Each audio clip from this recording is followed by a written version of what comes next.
পয়লা জানুয়ারি থেকে কার্যকর নবম পে স্কেল, বেসিক ৩০,০০০ টাকা, ভাতা ও পেনশন সহ বড় পরিবর্তন নিশ্চিত। সম্পূর্ণ আপডেট থাকছে আজকের ভিডিওতে। আজ চাকরিজীবীদের সকল খবরের আপডেট সবার আগে পেতে আমাদের ভিডিওতে একটি লাইক দিয়ে চ্যানেলটি সাবস্ক্রাইব করে রাখুন।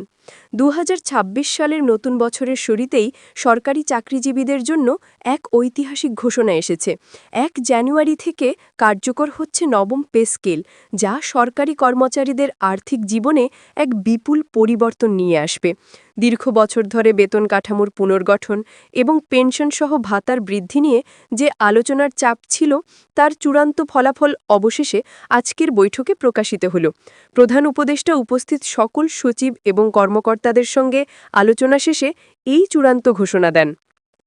নতুন পে স্কেলে বেসিক বেতন শুরু হচ্ছে ৩০,০০০ টাকা থেকে, যা পূর্ববর্তীর তুলনায় সাথে তুলনীয়ভাবে উল্লেখযোগ্য বৃদ্ধি। শুধু বেসিক নয়, ভাতা, ইনক্রিমেন্ট এবং পেনশন সহ সকল আর্থিক সুবিধায় বড় ধরনের পরিবর্তন আনা হয়েছে।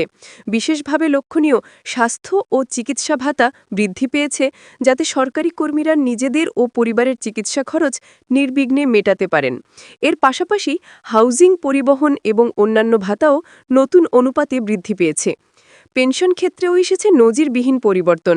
পুরনো পেনশন কাঠামোর তুলনায় নতুন পে স্কেলে পেনশন সুবিধা বৃদ্ধি পেয়েছে ১০০% পর্যন্ত। এর ফলে অবসরপ্রাপ্ত কর্মচারীরা আর্থিক সচ্ছল ও নিরাপদ জীবন কাটাতে সক্ষম হবেন। এই পরিবর্তন শুধু বর্তমান কর্মচারীদের জন্য নয়, ভবিষ্যতের সরকারি চাকরিজীবীদের জন্যও এক বড় সহায়ক পদক্ষেপ হিসেবে বিবেচিত হচ্ছে। নবম পে স্কেলের সঙ্গে গ্রেড ও ইনক্রিমেন্ট ব্যবস্থাও পুনর্গঠিত হয়েছে। প্রতিটি গ্রেডে বেতন বৃদ্ধি এবং ইনক্রিমেন্টের হার নির্ধারণ করা হয়েছে ১:৪ অনুপাতে। এর ফলে শুধুমাত্র বেতন বৃদ্ধি নয়, কর্মচারীদের কেরিয়ার প্রগতিতেও নতুন সম্ভাবনার দ্বার খুলে যাবে। বিশেষজ্ঞরা বলছেন, এটি কর্মচারীদের মধ্যে উদ্দীপনা বাড়াবে এবং সরকারি সেক্টরের উৎপাদনশীলতাকেও উন্নত করবে। আজকের বৈঠকে আরও সিদ্ধান্ত নেওয়া হয়েছে যে সকল সরকারি দপ্তর ও প্রতিষ্ঠানে নতুন পে স্কেল দ্রুত কার্যকর করা হবে। সরকারি কর্মকর্তাদের নির্দেশনা অনুযায়ী সকল সংস্থা ১ জানুয়ারি থেকেই নতুন বেতন কাঠামো বাস্তবায়নের জন্য প্রস্তুতি নেবে। এর ফলে কর্মচারীরা মাসিক বেতন এবং অন্যান্য সুবিধা সময়মতো পাবেন, যা তাদের অর্থনৈতিক স্থিতিশীলতা নিশ্চিত করবে। কর্মচারীদের প্রতিক্রিয়াও চরম উৎসাহব্যঞ্জক।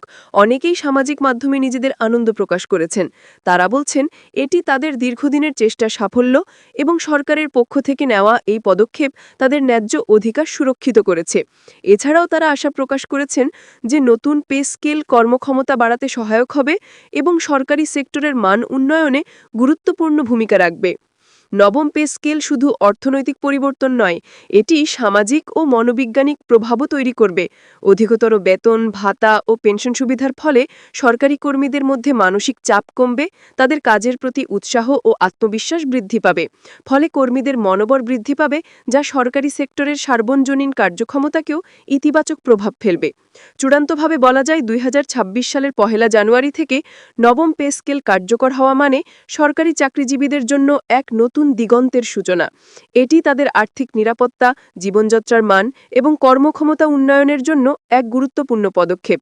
নতুন পে স্কেলের মাধ্যমে সরকারি কর্মচারীরা একদিকে আর্থিকভাবে সচ্ছল হবেন, অন্যদিকে সরকারি সেক্টর আরও শক্তিশালী ও উৎপাদনশীল হবে। নবম পে স্কেলের পূর্ণাঙ্গ বাস্তবায়ন নিশ্চিত করেছে যে সরকারি কর্মীরা শুধু বর্তমানেই নয়, ভবিষ্যতেও আর্থিকভাবে স্থিতিশীল ও নিরাপদ জীবন কাটাতে সক্ষম হবেন। এটি তাদের পরিবার, শিক্ষা, স্বাস্থ্য এবং জীবনের অন্যান্য গুরুত্বপূর্ণ ক্ষেত্রে সহায়ক ভূমিকা রাখবে। দেশে সরকারি চাকরিজীবীদের জন্য এই পদক্ষেপ একটি দীর্ঘমেয়াদী এবং স্থায়ী সমাধান হিসেবে ইতিহাসে লিপিবদ্ধ হবে।